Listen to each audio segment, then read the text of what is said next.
विद्यालय आपदा प्रबंधन समिति आदर्श मध्य विद्यालय तुलसिया डिगलबैंक जिला किशनगंज से हूँ। आज का सुरक्षित शनिवार का विषय है बाढ़ से होने वाले खतरे एवं बचाव। मैं बाढ़ के पहले उठाए जाने वाले कदमों के बारे में कहना चाहती हूँ। संभावित बाढ़ प्रभावित क्षेत्र की पहचान पहले ही करना चाहिए। तटबंधों की सुरक्षा का प्रबंधन होना चाहिए। बाढ़ आने से पहले इसकी सूचना देने की आवश्यकता होनी चाहिए। बाढ़ शरण स्थल की व्यवस्था होनी चाहिए। नाव की व्यवस्था पहले से ही रखनी चाहिए। जिला प्रशासन के द्वारा मेडिकल कैंप की व्यवस्था रहना चाहिए। धन्यवाद। हमारी बाढ़ प्रेरक विद्यालय आपदा प्रबंधन समिति दिघलबैंक जिला किशनगंज से हूँ। सुरक्षित शनिवार का आज का विषय है बाढ़ से बचाव के बारे में कुछ कहना चाहती हूँ। बहते पानी में पैदल ना चले, पानी में डूबे रास्ते में गाड़ी ना चलाए।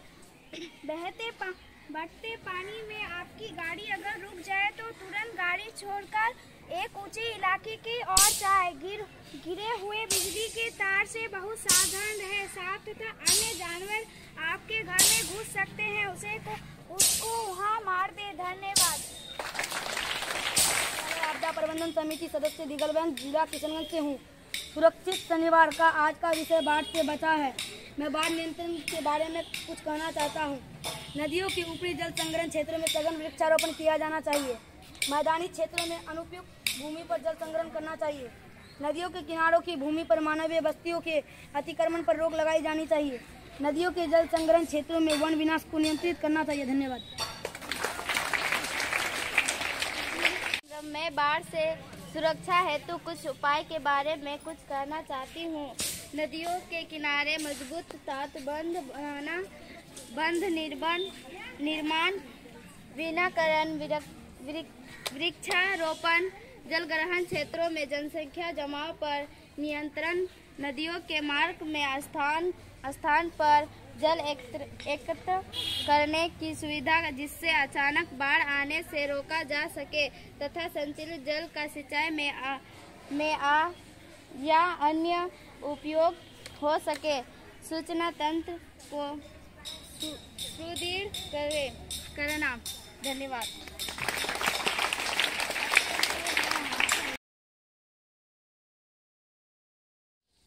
जैसा कि आप सबको पता है कि आज शनिवार है और प्रत्येक शनिवार को हम लोग सुरक्षित शनिवार का कार्यक्रम करते हैं। तो आज सुरक्षित शनिवार का विषय है बाढ़ से होने वाले खतरे एवं इससे बचाव। तो आज आप लोगों को बाढ़ से बचने का प्रशिक्षण दिया जाएगा।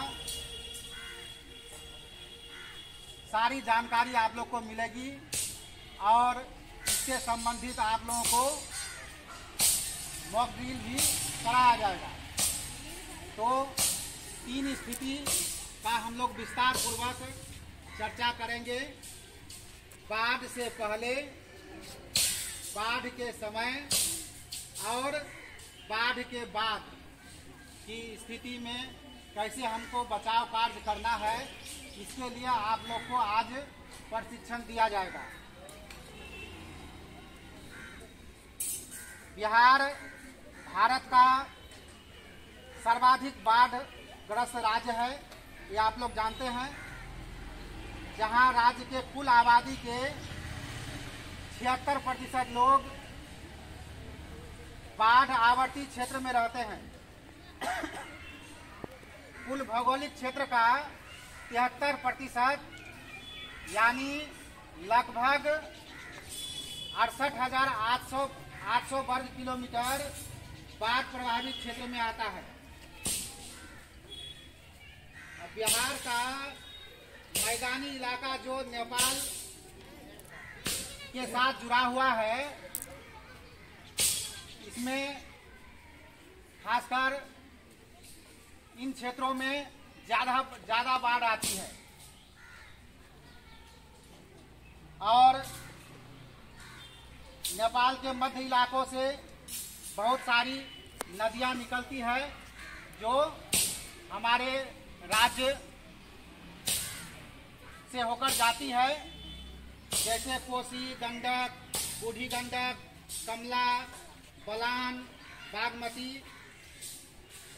ये नदियां जलग्रहण क्षेत्र में आते हैं और हमारे इलाकों में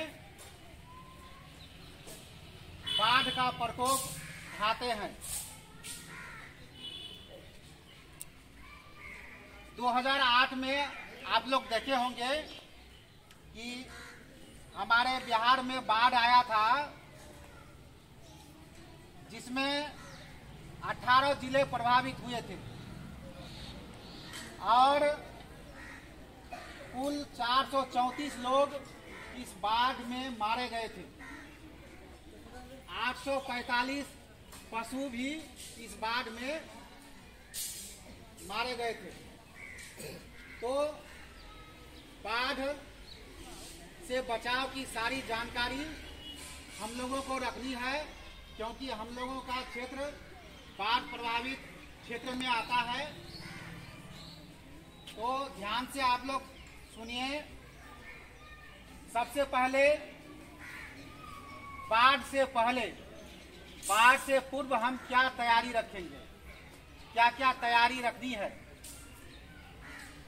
सुनिश्चित करेंगे कि समुदाय के साथ साथ आपके परिवार के सभी सदस्य बाढ़ से उत्पन्न सकने वाले खतरों को भली भांति समझते हैं।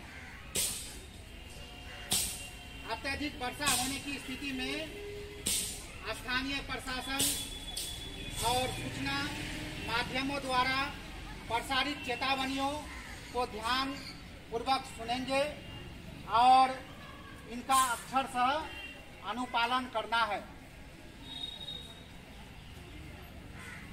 निकासी की स्थिति उत्पन्न होने पर परिवार के प्रत्येक सदस्य के लिए पूर्व में स्पष्ट उत्तरदायित्वों और निर्देशों का होना आवश्यक है। समुदाय के पास नौकाएं उपलब्ध होने पर यह सुनिश्चित करें कि उनका उचित रखरखाव किया गया है और वह पेड़ या अन्य स्थिर वस्तुओं से दृढ़ता से बांधी गई है। समुदाय के अंतर्गत खोज एवं बचाव दल का गठन करें। बाढ़ की स्थिति में अलग थलग पड़ सकने वाले क्षेत्रों को चिन्हित करें और स्पष्ट खोज एवं बचाव कार्य योजना रणनीति विकसित करना है।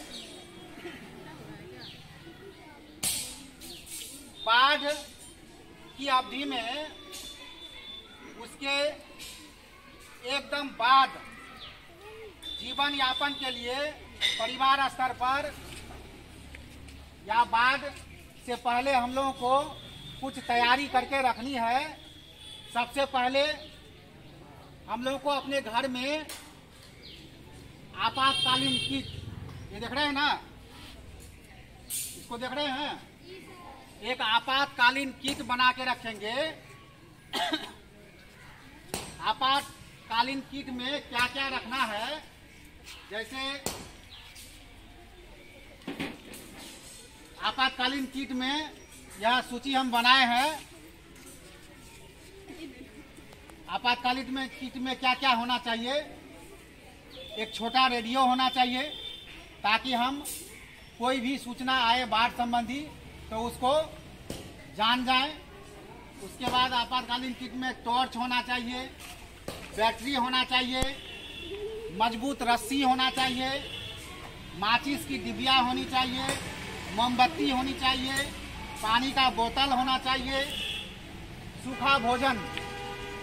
आपातकालीन किट में सूखा भोजन भी रखेंगे, जैसे चूड़ा हो गया, मोरी और कोई भी अन्य सत्तू रखेंगे ताकि अचानक हमको उसका आवश्यकता पड़ सकता है।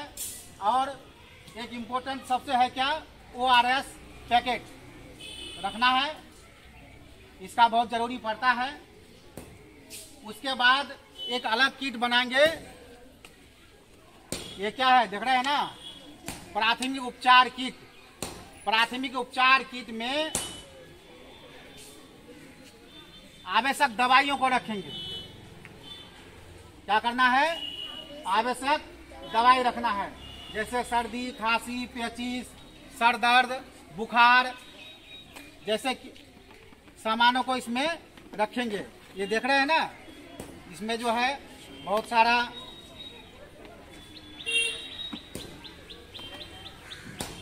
सामान इसमें रखा गया है। देख रहे हैं ये ORS गोल है, देख रहे हैं ना, और ये थर्मामीटर है, ये कट जाता है तो उसमें लगाया जाता है। उसके बाद ये डिटोल है, बैंडेज है, कॉटन है और आवश्यक दवाइयाँ भी इसमें है। तो आवश्यकता वाली दवाएं इसमें क्या करना है, यह भी अपने घर में रखना है। किसमें रखना है, प्राथमिक उपचार किट में रखना है। समझ में आ गया? तो ये सारी चीजें जो है प्राथमिक उपचार किट में रखना है। अब बाढ़ के दौरान बाढ़ की चेतावनी का प्रसारण बाढ़ की संभावना को दर्शाता है। इस समय आपको मौसम पूर्वानुमान प्रसारित करने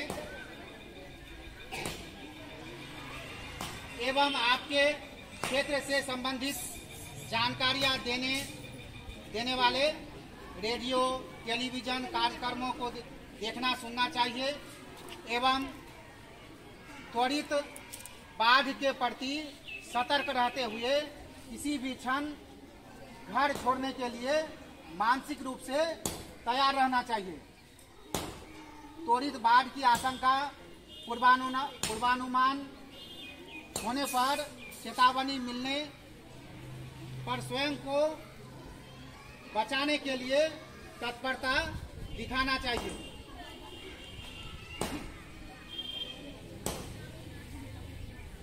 सामुदायिक नेतृत्व या स्थानीय प्रशासन द्वारा घर छोड़कर सुरक्षित स्थानों पर चले जाने का परामर्श दिए जाने की स्थिति में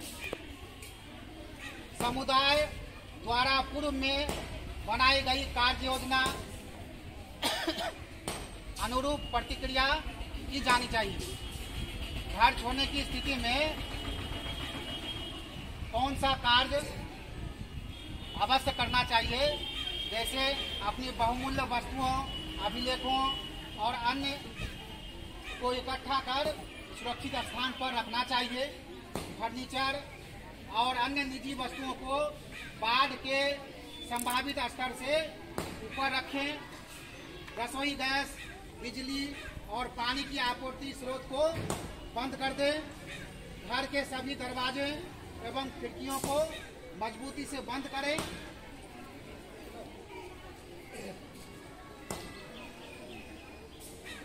अब बाढ़ के बाद संक्षेप में कुछ हम बता देते हैं। यदि याद रहे कि आपका घर बाढ़ से प्रभावित हुआ था और बाढ़ का पानी कम होने के बाद भी आपको कई खतरों के प्रति सावधान रहना है, क्योंकि बाढ़ के बाद ही सबसे भयानक स्थिति उत्पन्न होता है। तरह तरह की बीमारियां उत्पन्न हो जाती है,